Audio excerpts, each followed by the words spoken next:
most of us have watched one of the widely successful original shows on Netflix.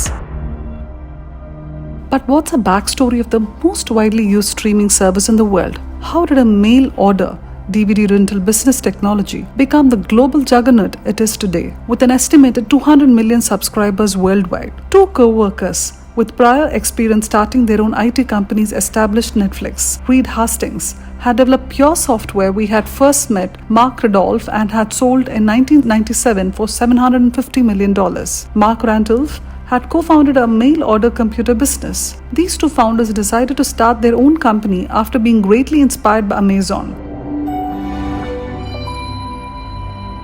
However, where Amazon focused primarily on books, their area of expertise would be movies, in particular through a relatively new form of DVDs which made their debut on American soil in the year of 1997. They decided to launch the first online DVD rental store after testing the viability of the new technology by mailing multiple discs back and forth between the Californian homes. The early business plan was based on a rental per title basis, with prices for roughly $4 per movie plus $2 for mail, with the website Netflix.com being established the following year in 1998. According to the legend, Hastings received a 40 late fee from Blockbuster in the early 1990s and was extremely dissatisfied with it, and with this in mind decided to establish a monthly subscription in 1999 instead of the convenient single renting approach. The new system offered limitless rentals and let clients keep their DVDs for as long as they wanted. Around that time, Hastings sold Blockbuster access to Netflix for about $50 million. Netflix would take over the brand's internet service and rebrand as Blockbuster.com, an offer that Blockbuster rejected.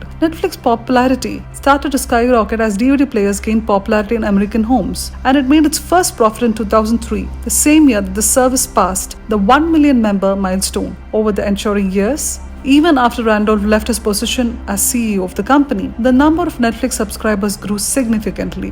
Netflix started to think about the possibility of online streaming in 2005. Hastings predicted to incorporation that streaming movies would take off and eventually become a significant industry, and said they will begin to devote 1 to 2% of the annual earnings to downloads. He continued by saying this was the reason he had initially called Netflix rather than DVD by mail.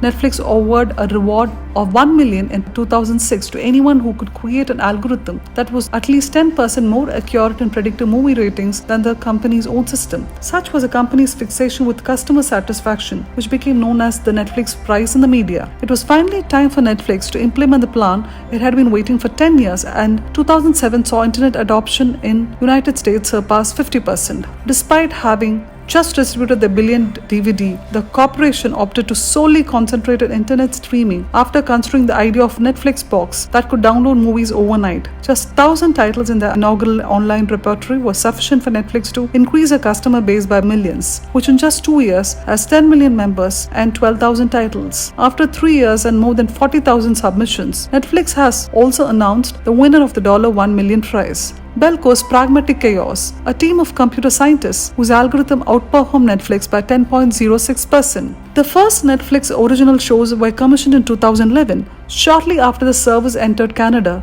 as its foreign market. A few years later, critically acclaimed shows like Orange is the New Black and House of Cards were launched. The exclusivity of these shows appealed to viewers, and awards continued to pour in. When the Netflix original movie Roma won 3 Academy Awards in 2019, making the first time a streaming service ever achieved such a feat. As the platform became accessible in some regions of Europe, Latin America and Asia, Netflix buttons began to appear on remote controls all over the world. The business had discreetly split off its DVD rental service from its streaming service, providing the latter under the domain name DVD.com. The mail order website updated, but still has almost 2 million American members and provides a much greater selection of movies options than does Netflix Online. Some recent entrants like Disney Plus, Apple Plus, and even short forms of service Quibi are among Netflix's main competitors. Disney's strength is undoubtedly its history of global hits.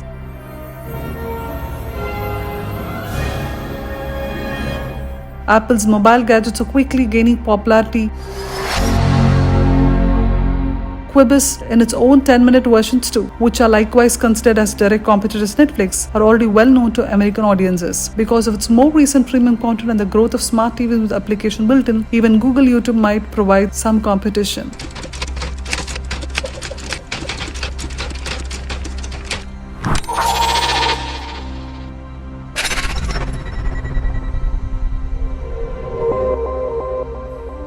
Currently, none of the other providers can compete with Netflix's level of popularity, available in more than 190 countries and accolades. Netflix is a team to beat in the competition for views, supposedly using 15% of the world's total bandwidth.